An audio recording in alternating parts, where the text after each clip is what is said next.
segundo podcast del espacio de diálogo intercultural. Este es un espacio donde tratamos agendas importantes para los jóvenes, ya sean culturales, sociales o políticos. El día de hoy tengo a dos jóvenes que desde sus espacios de participación ciudadana hacen resistencia. Quiero dar la bienvenida primero a Geraldine Vélez. Ella es miembro de la plataforma Transformarte y también líder del espacio de mujeres de Sol.bo. Bienvenida, Geraldine. Hola, ¿cómo estás, Celeste? Hola, Álvaro, qué gusto encontrarnos y estoy muy curiosa por lo que vamos a intercambiar hoy día. Gracias, Geraldine. Bueno, también damos la bienvenida a Álvaro Chuve Chuve. Él es miembro de la Fundación Diversencia. Bienvenido, Álvaro. Un gusto tenerte aquí. Gracias, chicas. Gracias a todas y todos por permitirnos este espacio. Creo que es importante poder reflexionar, incluso desde las propias masculinidades y los feminismos, qué es lo que está pasando respecto a los medios de comunicación y sobre todo cuánta sensibilidad hay o no en estos espacios abiertos que básicamente los ven todas y todos. Así es, Álvaro. Justamente vamos a comenzar hablando de este tema. Si bien la agenda acerca de la violencia machista es muy amplia, el día de hoy nos vamos a embarcar a hablar específicamente de lo que es la violencia en los medios de comunicación, ya sean escritos, digitales, televisivos y radiales. Bueno, las olas de violencia se transmiten o se dan a conocer a través de estos medios, pero ¿qué está pasando? ¿Por qué tenemos que hablar de que existe una violencia en estos medios? Justamente como lo había mencionado, una de las características fundamentales de los medios de comunicación es que son hechos a señales abiertas.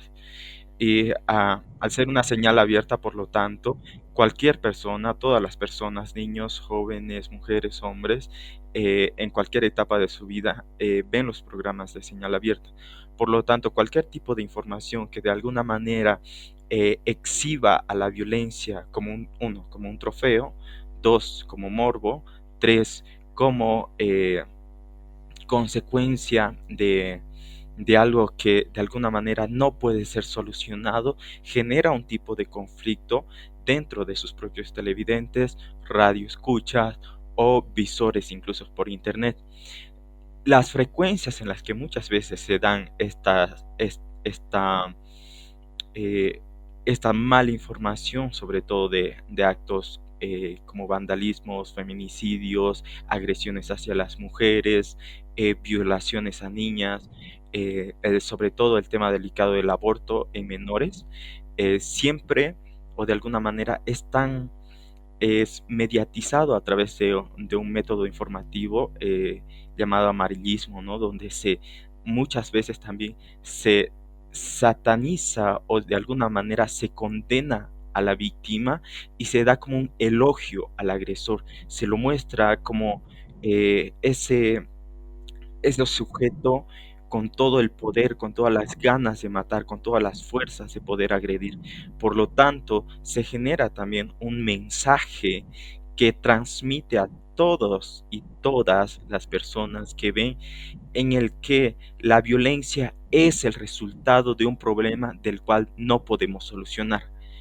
¿Qué pasa? En muchas de las situaciones de feminicidio, cuando, eh, cuando, cuando muestran estos hechos de que la mató por los celos, la mató porque estaba alcoholizado, la mató porque él se sintió engañado, porque lo engañaron. No la mató porque se sentía engañado, no la mató porque sentía celos, la mató porque es un potente feminicida y pudo hacerlo con cualquier persona, pero tuvo que descargar todo ese poderío, toda esa supremacía machista que tiene muchos hombres lamentablemente dentro de nuestra sociedad. ¿Por qué? Porque se nos inculca eso, ¿no? De que el hombre tiene el poder, el hombre tiene la fuerza, el hombre tiene la capacidad y que por lo tanto a un hombre no se lo puede dejar por menos o por alguien menor que él o se lo desvalorice en cuanto a su hombría. Entonces, de alguna manera, el hecho de poder elogiar el hecho del feminicidio y poder culpabilizar a la víctima diciendo que ella lo provocó, que por culpa de ella está muerta, creo que es una forma de violencia que de alguna manera tiene que ser eh, educada, tiene que ser sensibilizada y tiene que ser tratada de manera muy seria, porque hay repercusiones, hay muchas repercusiones. Incluso eh, hay estudios sobre todo que hablan, ¿no?, sobre cuánto influye esto de los medios de comunicación hacia toda la sociedad en general.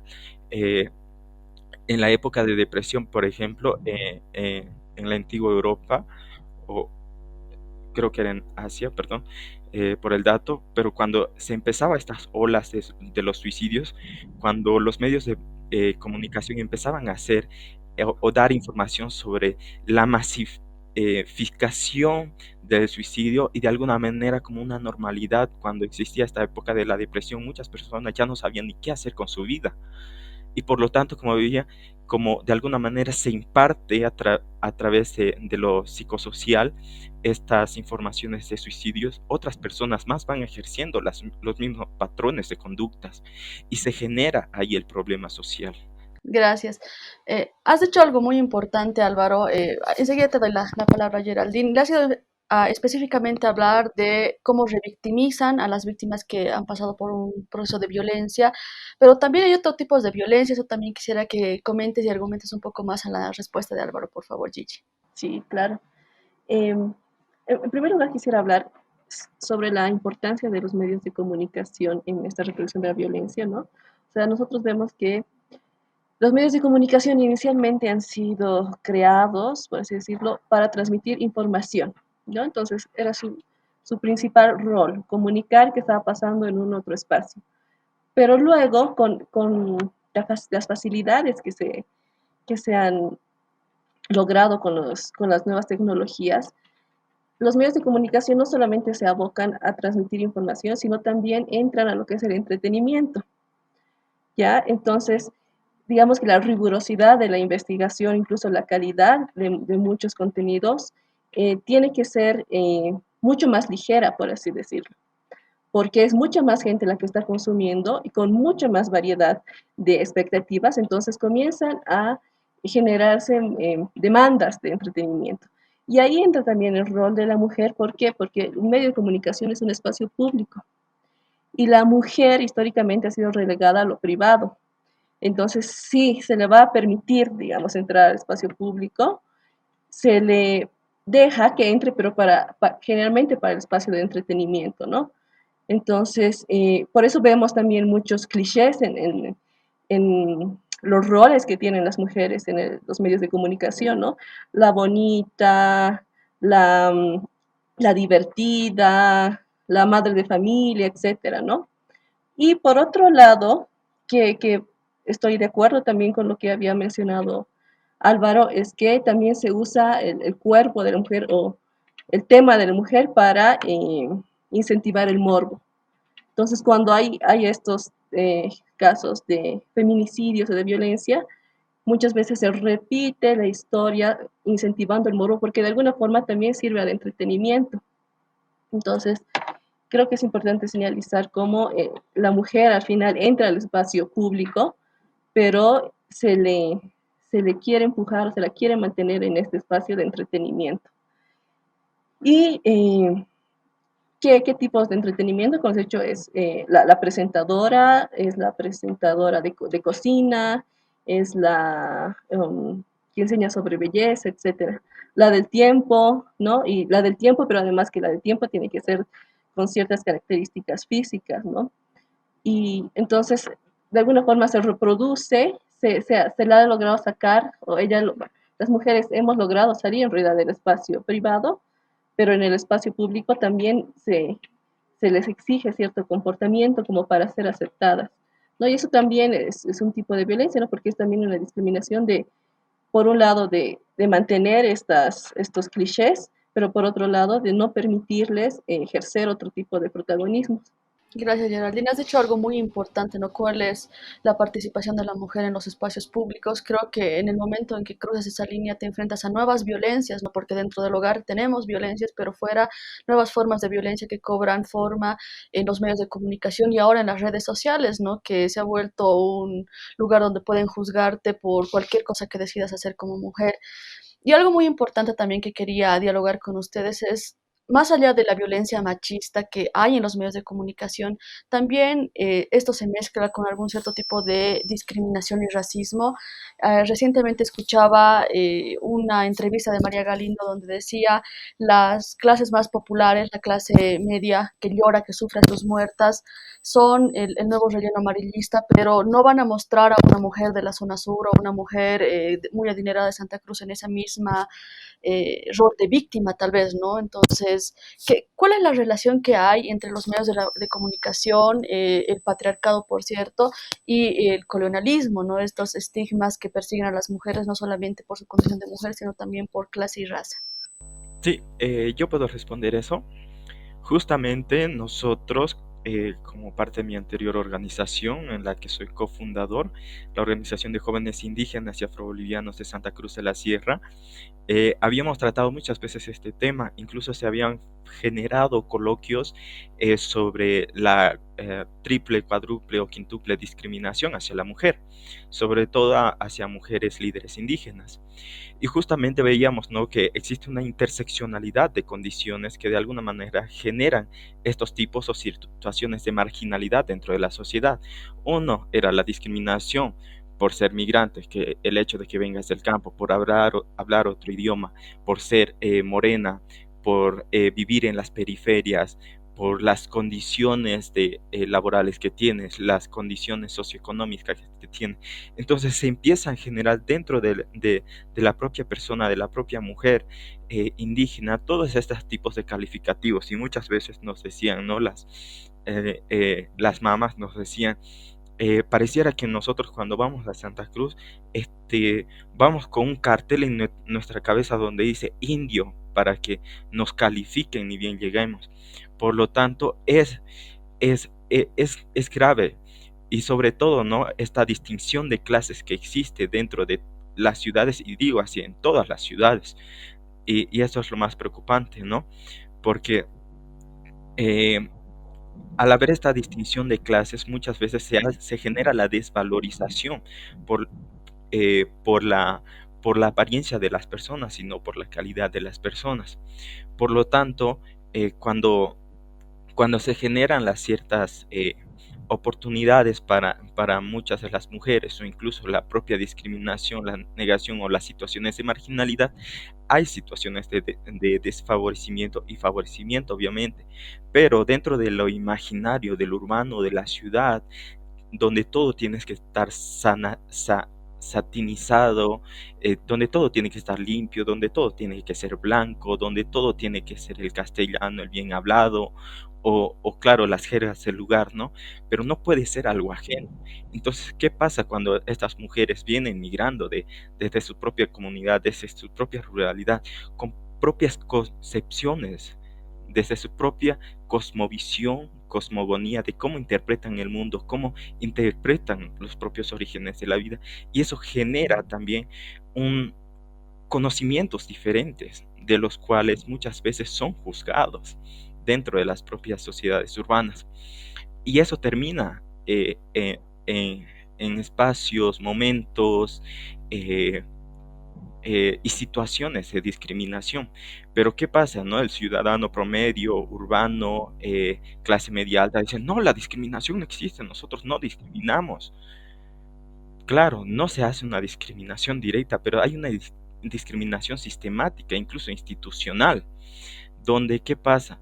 La negación a los servicios básicos para las condiciones mínimas de vida digna, las condiciones de acceso al trabajo, para las mujeres estamos hablando, ¿no? Las condiciones de desvalorización del propio trabajo, desvalorización de la participación pública política y la desvalorización sobre todo de los aportes que se genera como ciudadana hacia el país, hacia al departamento o hacia su propio municipio o comunidad, porque esa mujer se encarga muchas veces, ¿no? El rol de la mujer indígena está dentro del hogar y esa mujer se encarga de mantener con salud, alimentación, vestimenta, cuidado y sobre todo la manutención de toda esa familia, incluyendo marido y hijos. Y ese es un trabajo que no le favorece a ella, no le favorece a su esposo, a quienes le favorece a todo ese sistema. a todo ese sistema institucional que de alguna manera genera todos esos agradecimientos de plusvalía y producción para todo ese territorio. Pero como claro, eh, los indígenas, las personas migrantes solamente vienen a estorbar, a enfear la ciudad, como ha pasado en la ciudad de Santa Cruz de la Sierra, que han empezado a juzgar a las personas migrantes, que muchas de estas tienen hijos especiales o con discapacidades especiales, eh, para, para poder subsistir. Pero ¿qué es lo que han dicho? No, que la Plaza 24 de septiembre no es un mercado, que nos están enfeando la ciudad. Eso es un tipo de discriminación. La discriminación existe, la discriminación está. El problema es la empatía y el problema es que lo quieren sesgar a través de un discurso de democracia, que sabemos que no existe. Gracias, Álvaro. Bueno, todo lo que nos dices, cómo se plasma en los medios de comunicación, Gigi. Sí, bueno, nosotros en Teatro Reprimido definimos la opresión de una forma, ¿no? Que es simple, es el monólogo de una clase o de un grupo o de una raza o de un sexo sobre otra, ¿no? Y evidentemente hay una estética hegemónica, ¿no? En los medios de comunicación. Hay una estética que es muy occidentalizada, muy del norte, incluso europeizada, ¿no? Mientras más blancoide, mientras más curvilínea o con los músculos más marcados, mientras más, no sé, nariz más respingada, entonces es mucho más aceptado esto en los medios de comunicación, ¿no? Y es porque hay este monólogo, digamos, de la estética aceptada dentro de los medios de comunicación. Y evidentemente también hay una desvalorización, rescato la palabra que había mencionado Álvaro, de lo otro, ¿no? Lo diferente. Sin embargo, también se están como incluyendo estos otros, que en realidad somos todos los demás, eh, que no entramos o entramos menos, digamos, en esta estética hegemónica en los medios de comunicación, pero casi como algo exótico, ¿no? Como que, ay, sí, tenemos aquí a la presentadora, la Cholita, digamos, ¿no? O tenemos a esta presentadora que, mire, no es tan alta, digamos, ¿no? Es blanca, pero no había sido tan alta, ¿no? Entonces, se queda como algo exótico, casi folclórico algunas veces, esta diferencia de lo hegemónico. Pero también creo que por otro lado hay algo que muchas veces los sectores oprimidos, tanto mujeres como indígenas, como diversidades, creo que muchas veces también nos agarramos de ciertas etiquetas para poder acceder a estos medios, ¿no? Lastimosamente, como que, bueno, mi identidad, o sea, yo no solamente soy mujer, pero también tengo muchas otras identidades, pero como me necesitan una mujer, pues me agarro de esa identidad. Como yo necesitan una chola, yo me agarro de esa identidad para poder ingresar, ¿no? Entonces, lastimosamente, también estamos de alguna forma negando esta homogeneidad, ¿no? Porque la chola no necesariamente tiene que ser la pobrecita campesina, la chola puede ser la empresaria exitosa, la mujer curvilínea puede ser, no sé, la estudiante, o sea, hay mucha variedad, pero al final como hay una hegemonía en la estética, en lo que es permitido, en lo que gusta supuestamente para la audiencia, eh, finalmente vamos como folclorizando algunas cosas. Gracias, Geraldine. Bueno, yo no te he escuchado la última parte, pero he captado lo que nos querías decir, la idea. Y bueno, ahora voy a recordar algunos subtítulos o titulares que hemos podido ver en la prensa nacional respecto a algunos casos de violencia y escuchar posteriormente un comentario suyo. Les voy a pedir que sea un poquito más breve para que podamos llegar a la última parte de la conclusión y de ver cómo podríamos nosotros como sociedad ayudar a que se realice un cambio, ¿no? Porque sabemos que los medios de comunicación son un poder en realidad bastante predominante en la sociedad y entonces es necesario que cambien, es donde tenemos que también fijar nuestra atención.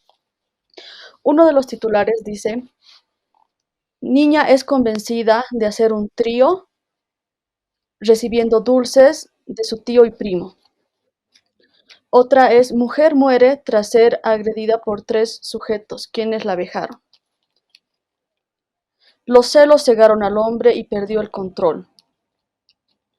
Estos son unos de los cuantos titulares que en este momento, que hemos podido capturar, digamos, de las redes sociales, los titulares de los medios que ya están en medio digital, pero en televisión es el mismo argumento, ¿no? El de que están de alguna manera tratando de justificar e incluso volviendo héroes a estos criminales o violadores, feminicidas, al decir que su reacción ha sido o por celos o han minimizado el hecho al decir que han convencido a una niña de 5 años y no dicen los términos correctos como ser asesinato, la mataron, no murió, o ha sido una violación, no es que la convencieron para hacer más, aún si se trata de una violencia hacia un menor o una menor de edad. Y bueno, también ha habido una última noticia acerca de una violación también, donde no ponen los nombres de las personas que han cometido el crimen, siempre ponen el nombre de la víctima, las imágenes de la familia llorando, pero poco se habla del victimario, del perfil de estos delincuentes, de estos violadores. Entonces, ¿qué les sugieren este tipo de titulares? ¿Qué les genera cuando lo leen? Que es, creo, la noticia de todos los días, porque todos los días hay violencia y estos canales son los transmisores a su manera, ¿no? De lo que está pasando. Entonces, ¿qué más o menos les sugiere a ustedes? En primer lugar, yo diría una total equivocación en el enfoque, ¿no? Como habías mencionado, evidentemente no, mucho, a veces se despersonaliza por no acusar, o es decir, la han convencido, en realidad no, la han convencido, la han abusado, la han violado. Tres, no muere tras ser violada, sino tres hombres asesinan a una mujer, o no es que por celos la mates, es un hombre que asesina a su pareja, ¿no? Entonces, desde, en primer lugar, sí hay un desenfoque total, es una irresponsabilidad, de nuevo se está culpando a la víctima, se está librando de la responsabilidad tanto al Estado como al agresor. Y por otro lado, también quisiera no dejar de mencionar lo que está pasando también en las redes sociales. Esto me parece bien interesante lo que ha pasado en el último tiempo, ¿no? En que sí sabemos que las redes sociales son un espacio donde muchas veces se transgrede la intimidad, es un riesgo también para las mujeres, la pérdida incluso de la imagen, pero en los últimos meses hemos tenido la experiencia de que muchas denuncias que se han hecho en las redes sociales por fin han encontrado el apoyo y la relevancia mediática eh, de individuos y de organizaciones que han hecho que las autoridades competentes tomen las riendas, ¿no? Entonces, creo que muchas veces las redes sociales, bueno, últimamente también tienen esa esperanza de poder girar hacia esta presión social que se necesitaba. Yo personalmente siento, no sé, repudio totalmente en estos titulares y pena a la vez, ¿no? Y preocupación sobre todo, repudio porque por la no es que no haya educación, no es que haya no es que haya una precariedad porque los medios de comunicación tienen todo un equipo, incluso hasta para poner un titular, pero cuánta desinformación, cuánta insensibilidad hay respecto a estos temas, ¿no? Incluso donde exponen sobre todo a los propios familiares eh, de, eh, de los agresores y defendiéndolos. Este hecho de decir que la niña es convencida, básicamente le están diciendo, claro, fue culpa de ella, porque ella fue la que accedió al trío. Esta mujer, los celos cegaron al hombre y por lo tanto no es su culpa de él, fueron las culpas del celo, fueron las culpas del momento, la calentura del momento y por eso esa mujer está muerta. O sea, hay esas señales detrás de todo esto, lo cual genera mucha preocupación, ¿no? Lo cual ha pasado también aquí en Sucre, por ejemplo, la última noticia sobre una niña que ha sido violada no se había lanzado antes, antes de que salga todo este problema de que eh, an- el primer titular que salió en Correo del Sur fue este un grupo de mujeres por la vida y la familia están peleando por el derecho de, de, de, de un neonatal, o sea, que están queriendo salvar la vida de un neonatal porque una niña quiere abortar. Así, así de fuerte, así de grande. Básicamente la estaban culpabilizando a la niña que había sido violada. Y ahora otra de estas partes que me parece mucho más preocupante, ¿no? Que muchas de estas agrupaciones también que dicen ser defensores de la vida y la familia son pues personas de élite de alguna manera que, como se dice, no popularmente, de plata y que se pueden hasta pagar un titular y muchas veces no con tal de que se genere esa mediatización de lo que ellas buscan o ellos quieren, eh, es preocupante y es grave porque sobre todo se estaba negando la posibilidad de aborto de una niña de 12 años que ha sido violada en Monteagudo y la han derivado desde Monteagudo hasta aquí a Sucre porque por objeción de conciencia los doctores no querían practicar el aborto.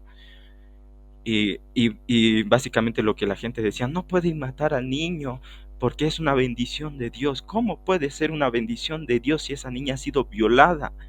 Cuando dicen que ese niño es una bendición de Dios, están diciendo que la violación, el acto de violar a una niña de 12 años que debió haber estado jugando con sus amigos, debería estar jugando en sus colegios, aprendiendo, pasando clases, ha sido violada y ahora quieren que tenga a un niño de 12 años.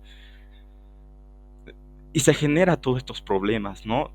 Y es preocupante. Y los medios de comunicación aquí están jugando un papel importante de cómo se está interpretando la noticia.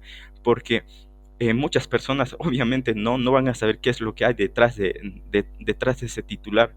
Y se lee muchas veces a pie de letra, tal cual como es. Entonces, si dice que eh, están salvando la vida de un neonatal, entonces básicamente están diciendo que la niña es una asesina. Y ha pasado.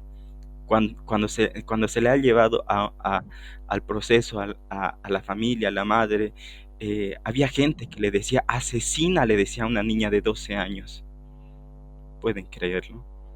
Y nunca se habló de quién era el violador. Solamente apareció una noticia al final de que ha sido encarcelado el violador. No dijeron su nombre, no mostraron su rostro, no mostraron nada. Pero a la niña la llamaron asesina. Eso es preocupante. Así es. Bueno, la realidad, como la estábamos viendo, ¿no? Con esos titulares y como también comentaban Gigi y Álvaro, muestra que los medios de comunicación están siendo serviles entonces a este sistema, ¿no? de opresión y además también responden a los patrocinadores, ¿no? Y eso me lleva también a pensar qué pasa con estos medios independientes pequeñitos, pero que realmente hacen una labor periodística, ¿no? Que tienen muchas veces un enfoque feminista, tienen un enfoque además de investigación, ¿no? Porque creo que hay una crisis en los medios porque los periodistas no sé cómo se titulan para estar ahí y de qué manera realizan realmente una investigación o tratan cierto tipo de casos. Entonces, ahí va esta pregunta, ¿no? ¿Cuál es la formación que deberían tener las personas que tienen la gran responsabilidad de transmitir estas noticias? Es necesaria, por supuesto, una formación feminista, pero ¿qué está pasando en las universidades? ¿Cómo los están preparando a las personas que están encargadas de estos espacios? Yo creo que aquí es necesario identificar, o sea, el rol de las instituciones estatales, ¿no? O sea, tampoco podemos pedir que solo porque se promulga una ley o existe una nueva política pública, todo el aparato estatal o todos los eh, medios de comunicación van a saber cómo aplicarla. O sea, tenemos que despatriarcalizar el Estado, pero no podemos solamente decir, bueno, ahora emitan información despatriarcalizada. Tenemos que decolonizar, digamos, las instituciones, pero tenemos una educación que ha sido muy colonizadora, una educación que es muy machista.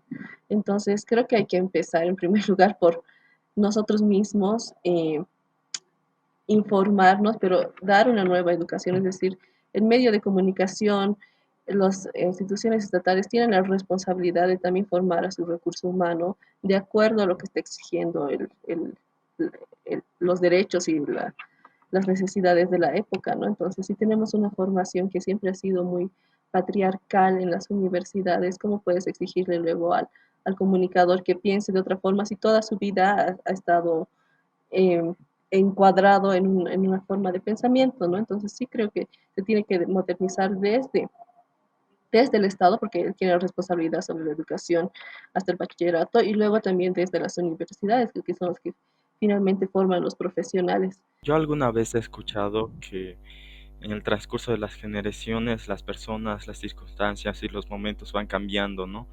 Y creo que es histórico, ¿no? Todo este proceso, sobre todo de los medios de comunicación, antes incluso, ¿no? Que para los medios de comunicación, las personas que entraban o eran parte de toda esta élite, parte de un monopolio, ¿no? De adquisición, sobre todo de personal, incluso de personas que trabajan dentro. ¿Por qué? Porque es un medio privado y básicamente contratas a quien quieres, ¿no? Y puedes contratar incluso personas de tu propio círculo social. Entonces, cuando se generan estos tipos de monopolios, pues ves de alguna manera que muchas de estas personas están desclasadas, ¿no? Y están no solamente desclasadas, sino que insensibilizadas y por lo tanto no tienen pues un sentido de empatía respecto a las situaciones y circunstancias que surgen del día a día de las personas de a pie, ¿no? Y sobre todo de estas situaciones de asesinato y demás. Entonces, por lo tanto, faltaría mucho hacerlos, generar a través de los medios alternativos de información, como es ahora la Internet, o incluso los medios de comunicación independiente, la posibilidad de informar con sensibilización, con empatía sobre los casos de feminicidios, violaciones, agresiones hacia mujeres. Y eso es muy importante. Entonces, si se le da un manifiesto externo, de alguna manera tendrán que verlo, tendrán que oírlo, tendrán que escucharlo y tendrán que reflexionar sobre todo sobre la manera de cómo se informa a las demás personas, cómo se informa a la sociedad general. Gracias, Álvaro. Bueno, ya para ir cerrando, nosotros como ciudadanos que criticamos esto, como activistas también, ¿qué podemos hacer? O sea, ¿de qué manera vamos a cuestionar nuestro consumo con estos medios de comunicación? ¿De qué manera apoyamos a estos nuevos medios independientes que son mucho más responsables?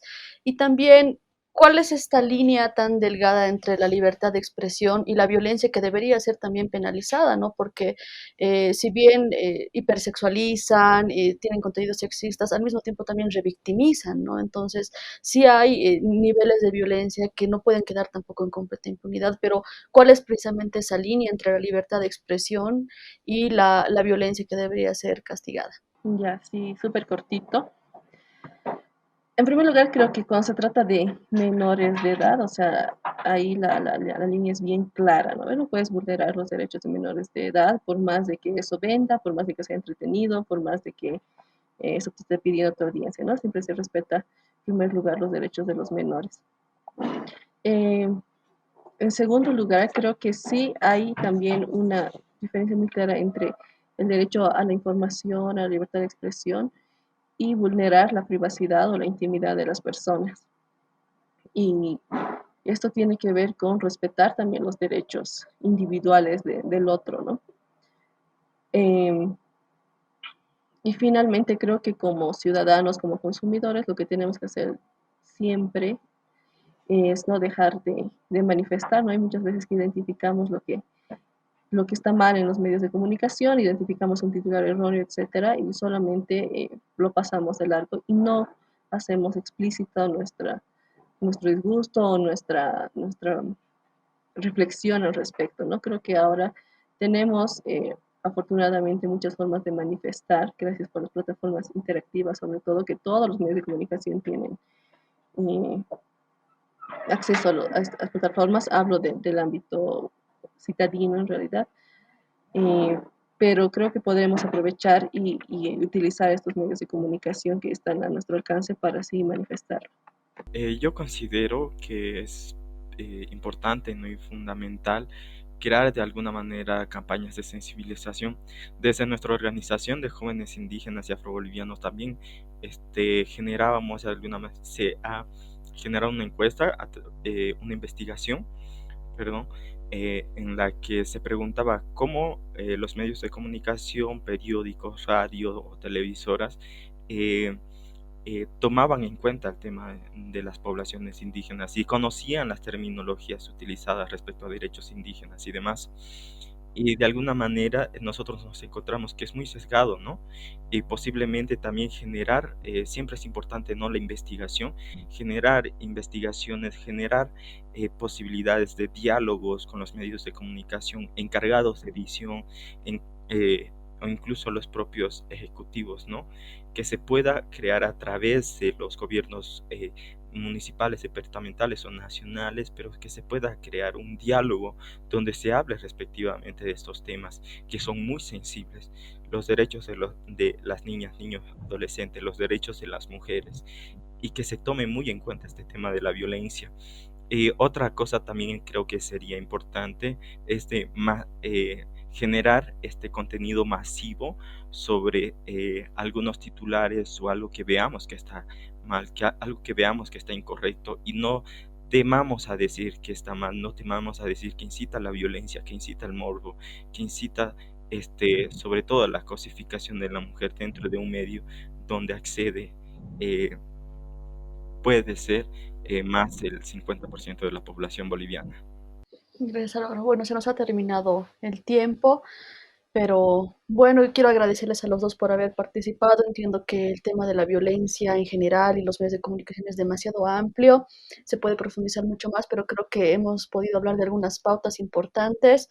Cosas muy interesantes hemos obtenido de su participación. Les agradezco mucho y esperemos que en un siguiente podcast o diferentes actividades podamos hacer pues presente lo que ahora decimos, ¿no? Poder organizarnos, seguir constantemente en los espacios de jóvenes donde nos desenvolvemos todos y que esta agenda que es de algunas agrupaciones que estamos en todo el país se expanda también a toda Bolivia, ¿no? Eso sería ideal. Y no dejemos también de apoyar a estos medios independientes que son pequeñitos, no tienen mucho presupuesto, pero tenemos garantías de información fidedigna y además responsable. Muchas gracias, Álvaro, por estar aquí. Gracias a ti, Celeste, gracias Dani, gracias Geraldine. Es lindo poder compartir, dialogar y es necesario sobre todo, ¿no? Esperemos que esta información sea de utilidad y pues nada, es importante cuestionarnos y reflexionar. Gracias. Gracias, Álvaro.